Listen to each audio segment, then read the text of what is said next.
saudara, baik kita ke bumi ke nyalang ke arah memperkasa bidang inovasi digital, program Think and Tinker Mini Lab diketengahkan. Perincian lanjut bersama Buma Win. Silakan Buma.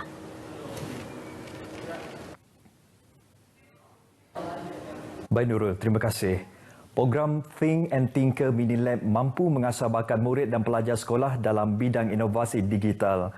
Menteri Muda Pembangunan Bandar, Pentadbiran Tanah dan Alam Sekitar Sarawak, Datuk Len Talib Saleh berkata, dengan adanya pendedahan seperti program anjuran tabung ekonomi Gagasan Anak Sarawak Tegas, ia bakal melahirkan pakar teknologi dan digital yang terdiri daripada anak tempatan. Jelas Datuk Len Talib, dengan penubuhan program ini, pakar industri boleh berkongsi ilmu dan kepakaran di dalam bidang teknologi dan digital kepada para murid dan pelajar, guru dan komuniti setempat secara efektif. Untuk memastikan polisi digital kita ini harus dilihat, harus lebih pendedahan dari peringkat awal lagi. Dari segi baku sekolah dan juga pada semua peringkat masyarakat. Untuk memastikan digital ekonomi ini bukan sahaja untuk bisnes tapi untuk untuk kreativiti dan inovasi anak-anak muda kita seperti utama sekali. Ujarnya bagi mencapai negeri termaju di Malaysia menjelang tahun 2030, penekanan dalam bidang tersebut harus dipupuk dari peringkat sekolah bagi memastikan agenda pembangunan teknologi dan digital mampu dicapai. Datuk Len yang juga pengerusi Tegas berkata demikian kepada pemberita selepas menyempurnakan majlis pelancaran program tersebut di Dewan Serbaguna Kampung Seberang Sarike. Sementara itu, Guru Besar SK Agama Sarike, Jamaluddin Sahari berkata, program ini dapat menyumbang kepada penambahan nilai pembelajaran murid-murid dalam bidang teknologi. Dengan adanya bantuan ini, alhamdulillah kita rasa ini nanti akan menambah nilai minat murid kita dalam persiapan mereka untuk menempuhi revolusi 4.0. Saya yakin dan percaya. SK Agama Serike merupakan antara 11 buah sekolah perantis di Sarawak bagi projek TNT Mini Lab ini. Pelbagai projek transformasi luar bandar RTP akan dilaksana di penempatan penduduk di kawasan Samalaju bagi tahun 2022. Penyandang kerusi Dewan Undangan Negeri Samalaju, Datuk Majang Renggi menjelaskan, projek-projek berkenaan telah dikenal pasti dan dalam proses pemilihan akhir bagi dilaksanakan oleh agensi pelaksana pada tahun hadapan. Tidak salah ingat kuasa ke-19 hari bulan tu aku bisik meeting ngau semua agensi ke bisik berkawal ngau projek RTP, gulai ngau pejabat daerah, ngau pejabat UP Residen kita dia nur kita tentu ke anggaran ya, peruntukan ya ke tau dagiah kita nitiah ke pembesar ruai kita nitiah ke pemayuh kita ke itu awak kota yang oleh danjuang ke Kuching kian ke dalam bulan tu. Lalu alap kita oleh lulus ke dalam tahun tu, ia oleh digagak kita tahu ke suku pertama. Arab kena oleh digagak pada suku pertama tahun 2022. Datuk Majang Renggi berkata demikian semasa memantau projek-projek RTP yang telah siap dan yang akan dilaksanakan di kawasan Samalaju, Bintulu. Berucap di Rumah Kedi Anak Asam kilometer 35 Jalan Bintulu Miri, beliau menjelaskan kerajaan GPS sentiasa proaktif membantu rakyat khususnya di kawasan pedalaman dan luar bandar. Ini termasuk membantu menyediakan penempatan penduduk seperti rumah panjang baharu yang lebih selesa. Bagi tuai rumah kedi, rumah panjang mereka yang masih dalam proses pembinaan itu telah menerima pelbagai bentuk projek melalui Datuk Majang. Ia termasuk projek jalan masuk, atap dan rangka bumbung rumah panjang 19 pintu itu yang dianggarkan bernilai lebih RM300,000. Cukup mayung kita udah ditolong ya. Jadi kita pakai jaga. Kita sama belah nemu. Siapa orang penolong kita, siapa orang kejaga kita. Selain melakukan tinjauan di Rumah Kerdi, Datuk Majang telah melakukan tinjauan ke beberapa tapak projek RTP iaitu tapak Dewan Kampung Wawasan Jaya, Kampung Wawasan Raja Wali, Rumah Dundang, Rumah Kepalin, Rumah Mandau dan Rumah Sibak. Anggaran keseluruhan projek RTP yang akan dilaksanakan di kawasan tersebut berjumlah RM820,000.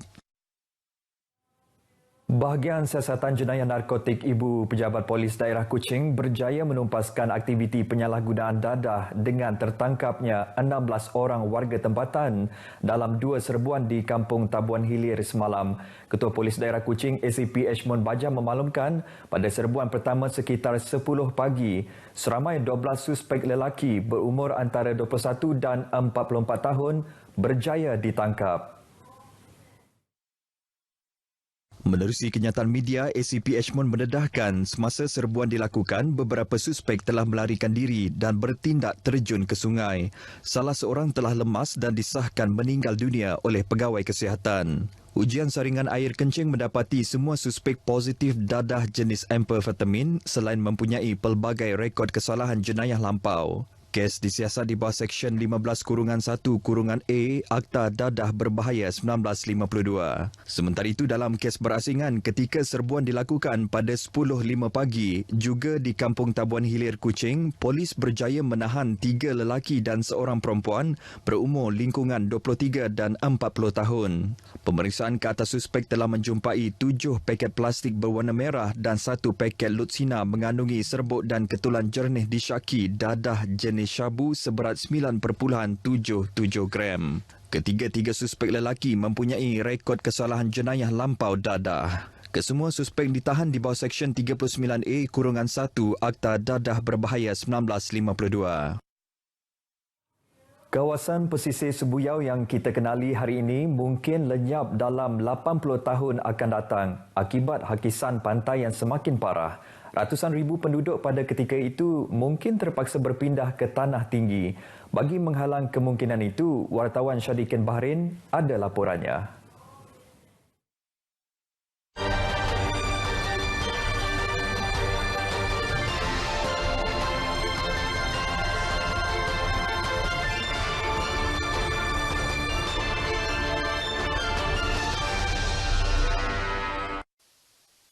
Sudah lebih 50 tahun penduduk di sini diancam pembunuh basah. Pembunuh yang berkekuatan ratusan triliun kubik tan dan juga masin air laut. Masih dengan label tu. Ya dengan tu. Masih hanya masuk. Ya tu. Dengan tu. Kita ikhtiar tambah baru. Tapi kita fikir bila dah nambah macam tu. Lebih parah lagi, pemusnah semula jadi bermusim itu turut menimbulkan pelbagai masalah. Sebab yang ada laut Cina Selatan. Jadi ombak besar. Dia sebenarnya kisah ombak besar. Besar rumah ada yang besar ya. Besar naik tinggi ya. Kami dulu nanam macam-macam tanah lebah ya, macam ada pokok kuini, rambutan, durian, ada nanam buah pisang, semua ada yang kami ambil. Musnah habis. Atas keprihatinan kerajaan, risauan mereka bakal berakhir dengan pembinaan tebatan banjir. Menjadikannya realiti, tugas berat bagi Jabatan Pengairan dan Saliran Sarawak. What we are doing is a rock embankment. Actually, it's quite a robust design that can last 50 years, no problem. Because even if there is some erosion on the outside, it's a flexible kind of design. You will just sink down and you can just maintain it with just adding some big rocks on top. Projek yang menelan kos 340 juta ringgit dengan jarak 26.7 km panjang itu berupaya menyelamatkan pekan itu dari hakisan ganas. Bagaimanapun, untuk menyiapkannya bukanlah satu tugas mudah. Transportation is the main issue. So accessing to the site, because it's a flat, mud flat, they can't use a big bus to cross the area. So they have to use road. Of course, there are kampung around. Malah, bagi menyekat air masin terus mengancam kehidupan penduduk di sini, sebanyak 3.2 juta tan batu diperlukan bagi memperkokohkan benteng tersebut. Penghadang ombak yang dibina sebelum ini tidak berupaya untuk menahan hakisan air laut dan masuk ke kawasan darat ini. Ditambah pula dengan kenaikan paras air laut pada setiap tahun yang berupaya memusnahkan seluruh kawasan pantai ini. Dan kini, projek 5 blok yang harus disiapkan dalam tempoh 24 bulan bagi tiap-tiap pakej sedang dilaksanakan dalam pelbagai fasa sejak tahun lepas. Ia projek impian bagi penduduk kampung ini. Bila benteng dibuat, kami nak Besar harapan lah, mudahannya cepat-cepat. Harap je bagus lah. Mungkin kubur kukuh lagi lah, bagus lagi lah. Sengsara lah masalah yang kena mesin tu. Nak seruk gila lah. Apabila ia siap kelak, ia bakal memanfaatkan 10,780 penduduk di Sebuyau dan Sebangan. Mereka tidak lagi khawatir dihempas ombak ketika tidur. Syarikin Bahrin, RTM. Baik, penilaian risiko menyeluruh perlu dilaksana sebelum pejabat kerajaan beroperasi secara kapasiti penuh seperti sebelum pandemik COVID-19. Menurut Pengerusi Kongres Kesatuan Pekerja-Pekerja dalam Perkhidmatan Awam QPEX Sarawak, Omar Bahrin Yunin, penilaian dan keputusan itu perlu diserahkan kepada pihak berkaitan yang lebih arif berkenaan peralihan fasa pandemik ke fasa endemik. Omar Bahrin menerusi satu kenyataan memaklumkan bahawa ia bergantung pada pandangan serta arahan Jawatankuasa Pengurusan Bencana Negeri, Majlis Keselamatan Negara dan Kementerian Kesihatan Malaysia yang memantau keadaan ketika ini. Walau bagaimanapun, katanya, QPEX Sarawak sentiasa menerima cadangan serta pandangan dari pelbagai organisasi serta pertubuhan yang mencadangkan dasar bekerja dari rumah atau BDR dimansuhkan. Dalam kenyataan tersebut juga, beliau berharap pertubuhan atau organisasi sosial tidak mendesak kerajaan untuk membuka premis kerajaan 100% tanpa ada data yang boleh dijadikan sandaran untuk menjamin keselamatan penjawat awam yang bertugas termasuk pelanggan yang berurusan di agensi kerajaan berkenaan. Justru beliau menyeru masyarakat memberi kepercayaan kepada pihak berkaitan untuk mengeluarkan polisi yang bersesuaian.